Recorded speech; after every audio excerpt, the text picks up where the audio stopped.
Today we are going to see about the sound chapter. In that the topic music and noise.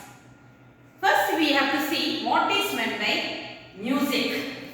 So when you hear the word music, you can able to keep it in our memory, that is pleasant.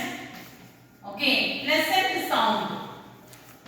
Pleasant sound is music. And when you are considering the noise, okay, it is the unpleasant.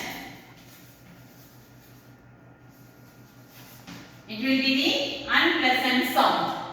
And where you will get the pleasant sound? The examples are, we can say, the instruments which it is producing music, on the instruments. Then melodious music.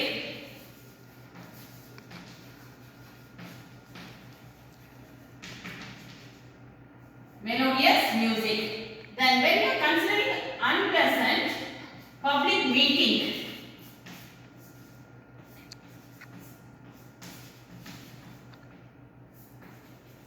Public meeting. Then traffic.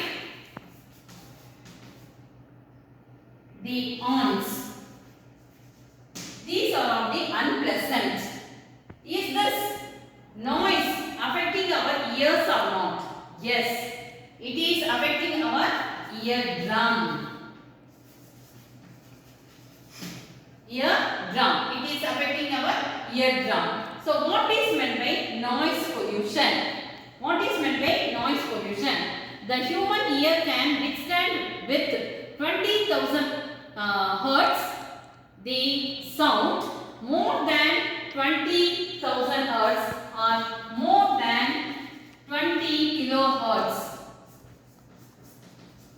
So more than 20 kilohertz, it will be called as the noise and it will affect our eardrum. And this can be caused in public meetings and traffic horns and even the whistling of the dog and the crackers bursting during the festival time. All these will affect our eardrum. So to avoid this one, we have to be inside our shelter in a closed area where we will not be having our noise pollution. Are you able to understand? So today's class we have seen about what is meant by music and noise.